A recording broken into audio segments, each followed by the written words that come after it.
This for about 6 years. 6 years ago, I introduced a similar amendment to House Joint Resolution number 7.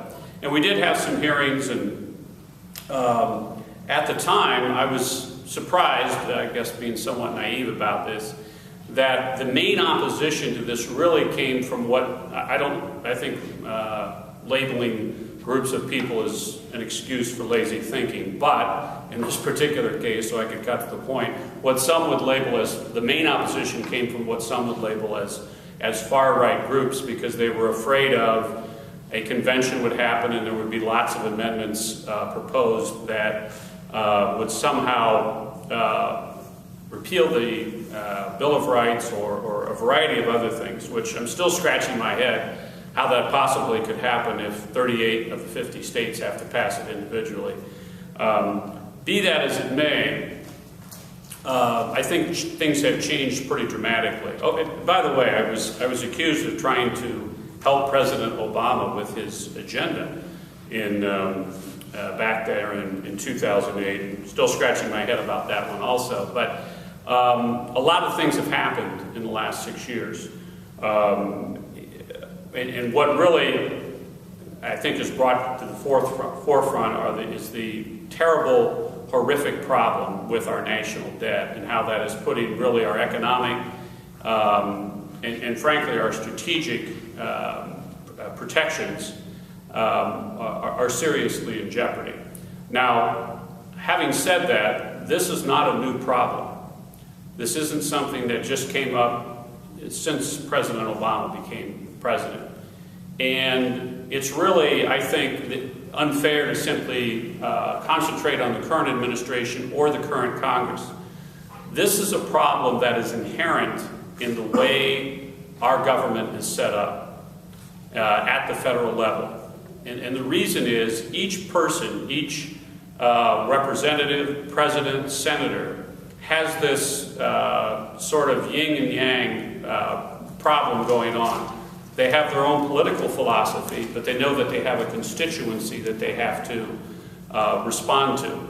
So everyone is simply saying, well, yeah, we only have so much money, but I need this for what I want, whether it's a district expenditure or something that they feel is most important. And go down the list, whether it's the military, farmers, education, whatever it may be. Somebody thinks we need to spend more money on something else. And that problem isn't going to change regardless of who's president and who's Congress. It's gotten a lot worse in the last 5 years. It's gotten a lot worse really since about the 1960s, when we started taking money out of the pension fund, which would get the rest of us thrown in jail if we did it in our businesses, but started taking money out of the pension fund and spending it on other operations. So it's now gotten to the point, I shouldn't say now, really starting in about the mid-'80s, it's gotten to the crisis point. It's now gotten to the point where people recognize really how desperate this problem is. And I think that's what's changed in the last 5 years. One of the things that we need to recognize is this has to be done, but it really, and this may sound counterintuitive, it really needs to be done somewhat dispassionately.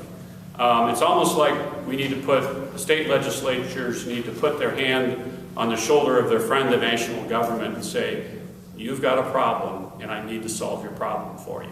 Because they can't do it. The way that the federal government is set up, the way decisions are made, simply is not going to be solved.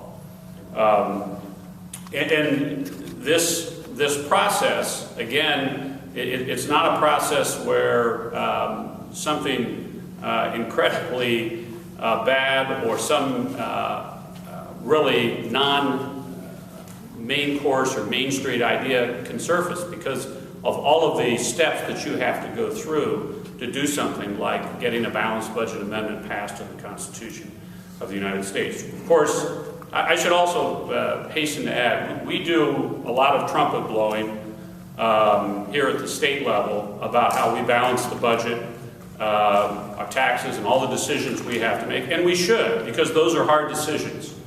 And all of us take heat because either we won't raise taxes, or we want to raise taxes, or because we won't give more money to pick your group, schools, law enforcement, local governments, parks, arts, whatever it is.